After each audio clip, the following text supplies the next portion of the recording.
안녕하세요. 네, 이번 시간 시작을 해보도록 하겠습니다. 자, 그러면 여러분들 아동과학 실강 문제 받으셨죠? 네, 1회 문제 풀어보도록 하겠습니다.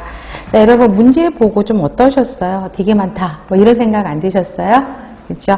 하다가 이렇게 하는 게 의미가 있나 싶으면서도 또 이왕이면 단순한 암기들은 지금 실강 문제를 통해서 여러분들이 좀 했으면 좋겠다라는 또 사심이 조금 들어서 여러분들한테 유임을 조금 더 많이 드렸습니다. 자, 첫 번째 볼게요. 성장 발달을 물어보는 거죠.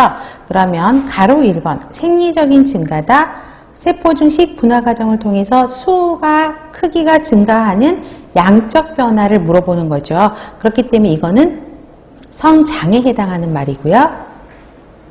질적 변화로 성장에 따른 기능적 발달이죠.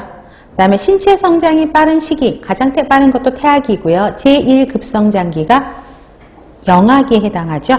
제2급성장기는 청소년기죠. 그 다음에 림프계는 꼭 알고 계시라고 설명을 드렸었고요. 자, 성인 크기에 도달하는 게 언제라 그랬었죠? 6세. 그죠? 6세 때 성인 크기로 커지고요. 그래서 이때부터 편도선이나 아데노이드가 이제 문제가 되기 시작하죠. 갑자기 성인 크기로 갑자기 커지는 거예요. 그 다음에 성인 크기의 2배가 되는 게 여기서 곱하기 2 하라 그랬죠. 그러면 12세에 성인의 2배가 되는 거죠. 그 다음에 곱하기 3 하면 18세가 되는 거죠. 그래서 성인의 2배로 커졌다가 다시 성인 크기로 줄어드는 게 18세라는 것입니다. 그래서 외우기는 어렵지 않을 것입니다. 자, 그 다음에 각 이론과 별로 이제 발달 이론들을 정리해 드렸습니다. 자, 프로이드의 성심리 발달 이론. 그럼 영아기는 어떤 단계죠? 리비도가 어디로 가 있다? 입으로 가 있다 그랬었죠. 그래서 구강기라고 설명을 하고, 이때 이 구강기에 관련된 것들이 잘 이루어지지 못하면, 자, 이런 특징을 보이게 됩니다. 그래서 이런 특징이 뭐였죠? 4글자로 정의하시면 고착 현상이죠. 그 다음에 두 번째, 자, 오랄 스테이지에 갔었어요. 그랬다가 이 리비도가 성적 에너지가 유아기 때는 어디로 가요? 그렇죠. 항문관략근이 발달하게 되죠. 그래서 항문기로 넘어갑니다. 그래서 이때 항문기에는 배변 훈련이 이루어지는 게 요 시기죠. 그 다음에 학령 전기에는 요때는 성적 에너지가 생식기로 가게 되죠.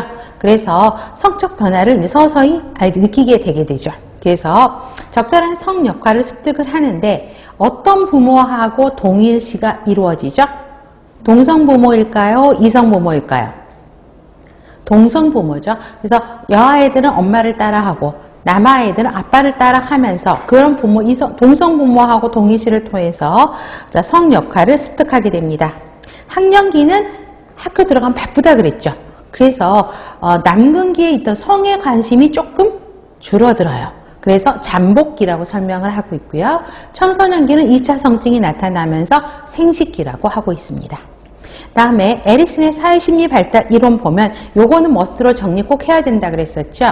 자, 영아기는 첫 번째 신뢰감 대 불시감. 그래서 신뢰감 대 가장 중요한 거는 엄마와의 아니면 주 양육자와의 애착관계를 형성하는 게 가장 중요하고, 그다음에 유아기는 이제 1살 이후부터잖아요. 그러니까 걸어 다니기 시작하죠. 자율성이 확립되는. 그렇기 때문에 뭐예요? 자율감이 되게 되죠. 근데 그거를 막 하고 싶어서 걸어 다니는데 부모가들이 통제를 하게 되면 수치감, 자기가 하고 싶은 일을 못하게 하면 수치감이 느껴지는 거고요.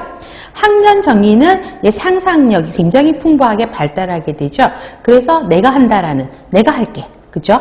그래서 솔선감이 발달하게 되고 그게 이루어지지 않으면 죄책감이 나타나게 되고요. 학교 들어가면 부지런해야 돼요. 근면기죠.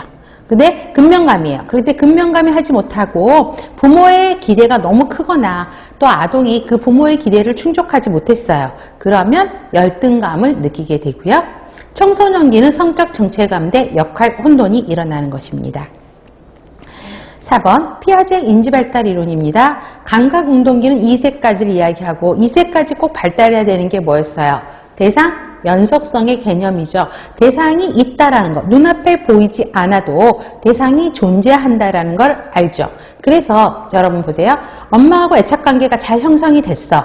그래서 대상 연속성의 개념이 발달을 했죠. 근데 애가 엄마가 안 보이니까, 분명히 엄마가 있는데 눈앞에 안 보이니까 엄마를 찾으면서 우는 게 대상 연소성의 개념이에요. 그런데 이제 엄마가 애가 조금 이제 커지면 한 2살 정도가 되면 엄마가 있다는 거 알고 엄마가 어디에 있다는 것도 예측이 되죠. 그렇기 때문에 그때부터는 울지를 않는다라는 거예요.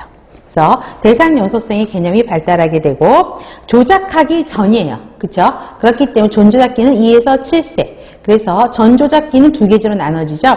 전개념기와 직관기로 나눠지게 됩니다. 그 다음에 조작이 이제 학교 들어가면서부터죠. 그래서 조작을 하는 단계가 학교 들어가면서 7에서 11세라고 하는 거죠. 그래서 자, 구체적 조작기죠. 그래서 그 전까지는 보존개념, 가역성, 분류 이런 거 못해요. 학교 들어가기 전이니까. 근데 학교 들어가니까 보존개념을 알게 되고 그 다음에 가역성, 순서 바꿔놓어도 다시 퍼즐을 맞췄다가 해체했다가 다시 맞출 수도 있고 이런 거를 할 수 있는 게 구체적 조작기입니다. 그 다음에 11살 사춘기죠. 이때부터 청소년기로 들어가게 되면 자, 추상적인 사고도 세우고 가설도 세워서 이론을 정립할 수 있고 체계적인 논리적인 사고를 하게 됩니다. 자, 이때는 어느 조작기죠? 형식적 조작기로 이루어지게 되죠. 그래서 감각운동기, 전조작기, 구체적 조작기, 형식적 조작기 순서라는 거 기억하시면 좋겠고요.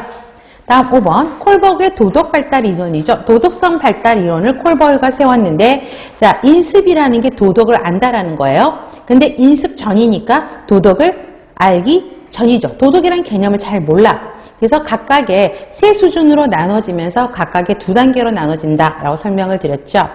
자, 인습을 아직 모르는 단계니까 이때는 초등학교 전을 나눠집니다. 학교 들어가기 전. 그럼 학교 들어가기 전에서 1단계. 이때는 유아기를 이야기를 합니다. 그래서 처벌과 복종 지향이요. 외부 보상, 처벌에 의해서 행동을 하게 되죠. 그래서 엄마한테 칭찬받기 위해서 또 엄마가 혼내는 거 피하기 위해서 엄마가 혼내는 행동은 도덕적으로 나쁜 행동이다라고 인식하는 거죠. 그걸 피하기 위해서 행동을 하는 거. 이게 처벌과 복종 지향 단계예요.